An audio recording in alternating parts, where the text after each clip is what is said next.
was meeting today with an entrepreneur who said, yeah, we'll be 95% technical. And I said, why? I said, well, we have a contract manufacturer and our products are so good that people will just buy them. This happened to be a technical switching company. And they said it's only 100,000 times better than its competitors. And I said, it will sell. Mm-hmm. Unfortunately, it doesn't work yet. Yeah. It isn't the point. But if they achieve their goal, people will be lined up outside the door. So as a matter of culture, you want to build a technical culture with values about getting the product to work, right? And working me is not another thing you do with engineers is you say, they make a nice presentation to you and they go, oh, I said, that's very interesting. But I'm not your customer. Your customer is really tough because your customers wants everything to work and free and work right now and never make any mistakes. So give me their feedback. And if their feedback is good, I love you. Mm-hmm. And if their feedback is bad, then you better get back to work and stop being so arrogant. Mm-hmm. So what happens is that in the invention process within firms, people fall in love with an idea and they don't test it. One of the things that Google did, and this was largely Marissa Mayer, way back when, is one day she said to me, I don't know how to judge user interface. Marissa Mayer was the previous CEO. She was the CEO of Yahoo, and before that, she ran all the consumer products at Google. And she's now running another company in the Bay Area. But the important thing about Marissa is she said, I said, well, the UI, the user interface is great at the time, and it certainly was. And she said, I don't know how to judge the user interface myself, and none of my team do. But we know how to measure. And so what she organized were A/B tests. You test one, test another.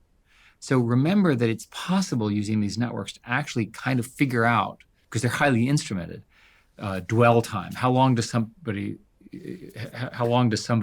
watch this? How important it is? If you go back to how TikTok works, one of the signals that they use include the amount of time you watch, commenting, forwarding, sharing, all of those kinds of things. And those, you can understand those as analytics that go into an AI engine that makes a decision as to what to do next, what to make viral. Mm-hmm. And on this point of culture at scale, is it right to expect that the culture changes as the company scales? Because you came into Google, I believe, when they were doing sort of $100 million in revenue, and you left when they were doing, what was it, 180 billion or something? Staggering. Yeah. But is it right to assume that the culture of a growing company should scale from when there was 10 people in that garage to when there's 100? So when I go back to Google to visit, and they were kind enough to give me a badge and treat me well, of course, I hear the echoes of this.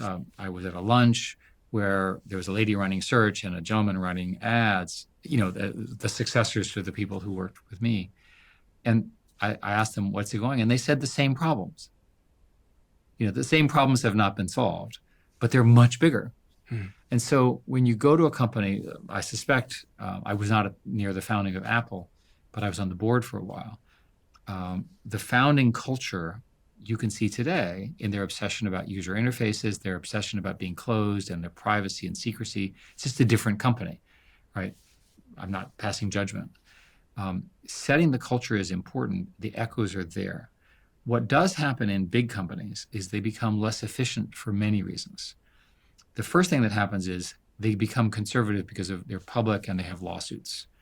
And a famous example is that Microsoft, after the antitrust case in the 90s, became so conservative in terms of what it could launch that it really missed the web revolution for a long time. They have since recovered.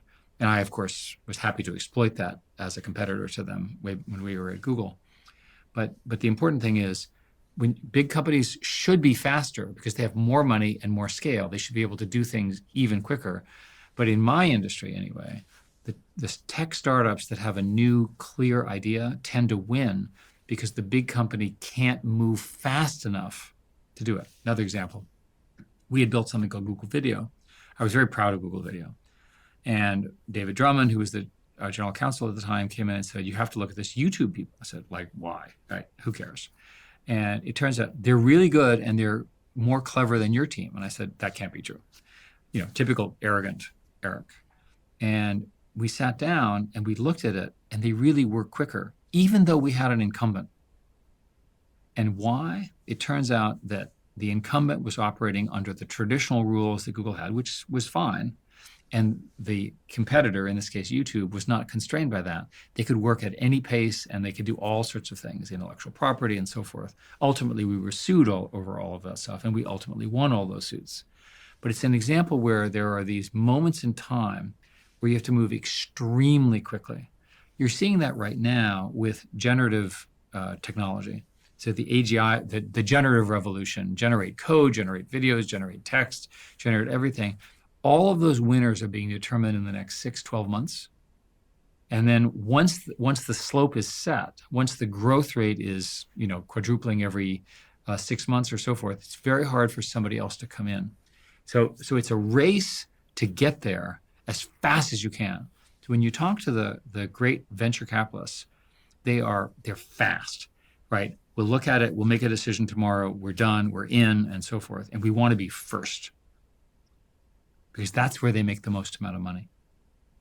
As we were talking before you arrived, I was talking to Jack about this idea of like harvesting and hunting. So harvesting what you've already sowed and hunting for new opportunities. But I've always found it's quite difficult to get the harvesters to be the hunters at the same time. So harvesting and hunting is a good metaphor. I'm interested in entrepreneurs. And so what we learned at Google was ultimately, if you want to get something done, you have to have somebody who's entrepreneurial in their approach, in charge of a small business. And so, for example, Sundar, when he became CEO, had a model of which were the little things that he was going to emphasize and which were the big things. Some of those little things are now big things, right? And he managed it that way.